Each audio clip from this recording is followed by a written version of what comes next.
الحمد لله رب العالمين والصلاة والسلام على خاتم الأنبياء والمرسلين وعلى آله وأصحابه أجمعين ومن تبعهم بإحسان إلى يوم الدين. فأعوذ بالله من الشيطان الرجيم. بسم الله الرحمن الرحيم. هو الأول والآخر والظاهر والباطن وهو بكل شيء عليم. قال رسول الله صلى الله عليه وسلم: يأتي الشيطان أحدكم فيقول من خلق كذا من خلق كذا حتى من خلق ربك فإذا بلاه فليستعذ بالله ولينتهي، أو كما قال عليه السلام: إن الله وملائكته يصلون على النبي يا أيها الذين آمنوا صلوا عليه وسلموا تسليما. اللهم صل على محمد وعلى آل محمد كما صليت على إبراهيم وعلى آل إبراهيم إنك حميد مجيد. عزیزانو، زمنګ دنن درس عنوان دی د ملحدین او اعتراضات او جوابات. ملحدین چې دي دا جهال دي، د جهالت په انتها کې دوی موجود دي. دوی داسې سوالات کوي چې عقل نه هم بهر وي. دوی وایي دا دنیا الله پیدا کړې ده، نو الله چا پیدا کړې ده؟ نعوذ بالله من ذلک. دوی دونه سوچ نه کوي چې دا پیدایش دا د مخلوق کېږي نه د خالق. چې کله تا د رب د پاره بل خالق ومنلو نو بیا خدا خالق نشو کنه، بیا خو خالق دا پاتې کېږي نه. خالق خو هغه ذات دی چې هغه مکمل وي او هغه د هغه وجود چاته محتاج نه وي. چې تا الله رب العزت محتاج وګڼلو نو بیا خو خالق پاتې نشو. د دې جوابات عقلی او نقلی موږ دواړه ان شاء الله د الله په فضل او په توفیق سره ذکر کوو. اول نمبر سورۃ حدید آیات نمبر 3 کې الله رب العزت په باره کې وضاحت شوی دی چې هو الاول والآخر. الله رب العزت اول او آخر دی، او ظاهر والباطن، او ظاهر او باطن دی، او هو بكل شیء علیم، او الله په هر څه باندې خبردار دی. دغه شانته کې په امام بخاری رحمت الله علیه په خپل کتاب صحیح البخاری کې دا حدیث هم مسلمانانو ته بیان کړي، صحابه کرامو ته، مسلمانان موږ امت ته بیان کړي دي چې دا شیطان به تاسو ته راشي. یا دې شیطان براشي تاسو ته احدکم، یو د تاسو نه به شیطان تاسو ته راځي. نن دا شیطانان زموږ علاقو کې موجود دي او سوشل میډیا باندې دوی د عوامو ذهنونه خرابوي. فیقول دوی بوای من خلق کذا من خلق کذا، الکه د اسمان چا پیدا کړي، د ازمکه چا پیدا کړي، دا سیاره چا پیدا کړی دي، دا نظامونه چا پیدا کړی دي. حتی تر دې پورې بیا به تاسو نه تپوسو کی من خلق ربک، استاسو رب چا پیدا کړی دی. فاذا بلاه، کله چې بیا دا خبره دا شروع کی، فلیستعذ بالله، نو تاسو به د الله نه پناه وغواړئ، د الله پناه به وغواړئ د دې شیطان مردود نه. په الله سره به څه وکړئ؟ پناه به وغواړئ د دې شیطان مردود او دینه به جدا شي. امام بخاری رحمت الله علیه دا حدیث مبارک ذکر کړی دی. نو دوی وی الله رب العزت د کوم وخت نه موجود دی، نو دا د دوی د جهالت خبرې دي. ځکه یو سیس چې څوک ایجاد کی، نو دا په هغه سیس کې دننه موجود نه دی، د بهر وټایم نه مخکې الله رب العزت موجود و. که ته څومره عربونه کلونه مخکې لاړ شي، ساينسدانان وایي چې دا دنیا د بیگ بینګ په وجه باندې پیدا شوې ده، یو انفجار وشو، هغه نه مخکې وخت نه و، هغه نه مخکې هم الله موجود و. ځکه چې د یو کار دپاره وخت کېدل دا ضروري دي. دوی وایي دی دا اعتراض کوي چې د هر علت دپاره یو معلول وي، نو الله دپاره ملحدین دلته د علت او د معلول په فلسفه کې اعتراضات کې، خو الحمدلله علماء کرام او مسلمانانو د دې جوابات ورته ورکړي دي. د کائنات د هر یو چیز د لپاره یو علت او سبب موجود دی، نو په دې صورت کې د دې چیز سبب ته علت وایي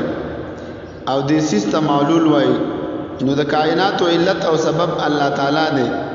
او دا کائنات چې دی نو دا معلول دی.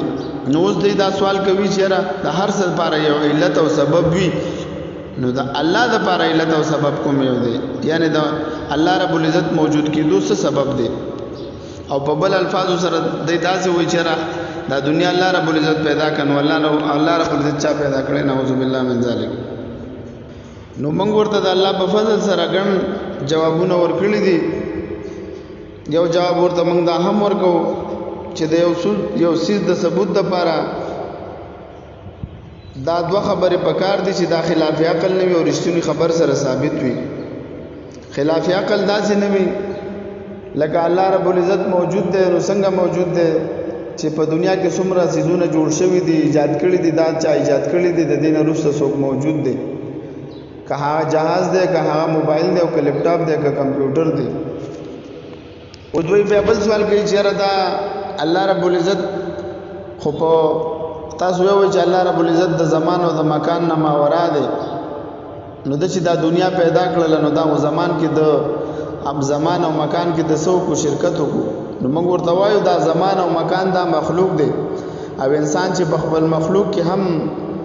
یو انسان هم چې په خپل مخلوق کې کار کوي دا څنګه دی چې دا په دغه دنه ورننه وته لکه انسان موبایل جوړي نو دا ورته بار نه سو فټینګ کوي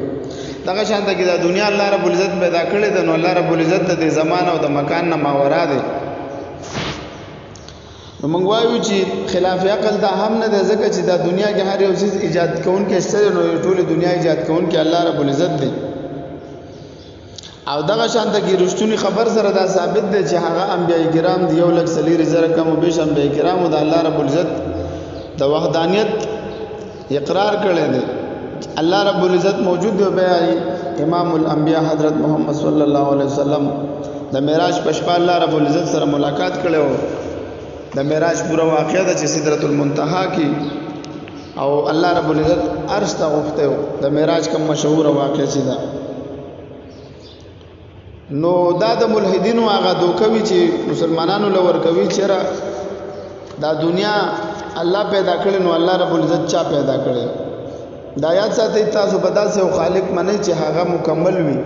کنه وی نو بیا به بل خالق د پاره بل منئ د بل خالق د پاره بل منئ تاسو په اخرم دا سلسله روانه وي لکه مثال دی ته په یو کټ کې ناس یو داسې کټ دی چې د هغه دوخ پېشته او دوه نشته یا په یو کرسي کې ناز دی او د هغه دوخ پېشته او دوه نشته هغه به ته کرسي یا کټ به ته په بل سي سهاره کې بیا به دا بل شي د پاره بل شي سهاره کې دا بل د پاره بل سهاره کې دا سلسله هم داسې روانه وي ته به الا کامیابیږي چې ته یو مکمله کرسي ومني چې دا هغه سلور واړه خپې وي نو الا بستا دا سلسله ودرېږي یو د پاره یو په بل تکیا کې بل په بل تکیا کې نو دا سلسله به تر د روانه وي اخره پورې او دا به د دور او تسلسل و یو دا باطل دی ځکه دا علت او دا معلول چې دی دا په ممکناتو کې کېږي او الله رب العزت چې دی دا خالق دی او دغه شان ته کې بل جواب موږ دا کوو د دوی لپاره چې زمون دا انساني عقل دی په دې کې د نن چې کوم شعور دی دا شعور او دا عقل دا د دنیاوي شعور او عقل دی موږ چې دنیا کې سګورو د دې په اړه کې سوچ او فکر کولای شو او کوم چې مابعد طبيعت سيزونه دي هغه عقل په دې پیمانه کې ناراضي نو چې هغه د عقل په پیمانه کې ناراضي نو په عقل کې د نشي چلیدلې مثلا دا موبایلونه دی یو آیفون موبایل دی یو دا نور عام ساده موبایلونه دي د دې د اپلیکیشن چې دی او د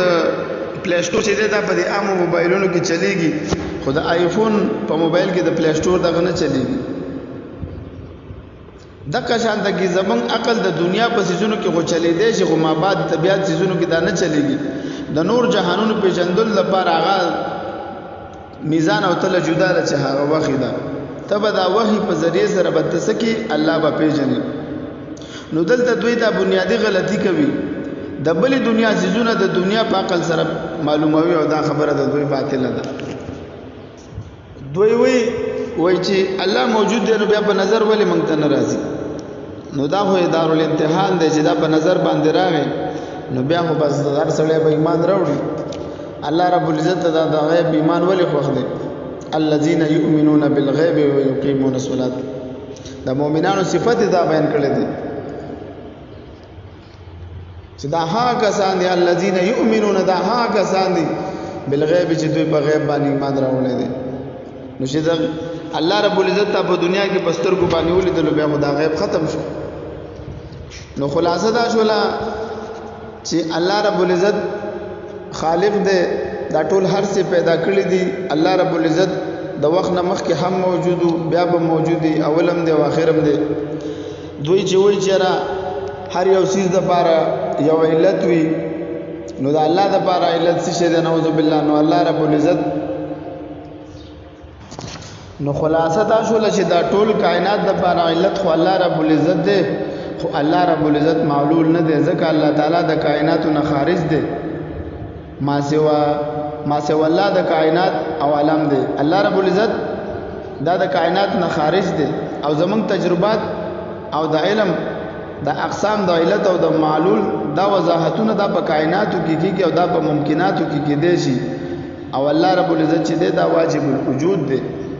نو دا کومه خبره چې دا د علت او د معلول کیږي دا د ممکناتو کې کیږي، او خالق چې دی دا موجود دی او باقاعده په دې باره کې ګڼ آیاتونه مبارکه هم موجود دي. نو دا خلاصه شوله د دوی د دې اعتراض جواب. نو کوشش کوئ دا درسونه مخکې شیر کوئ چې د ملحدینو ته دا اعتراضات ملاویږي او زمونږ مسلمانان د دوی د اعتراضات او د دې شکوکو نه بچ کیږي. واخر دعوانا الحمدلله رب العالمین.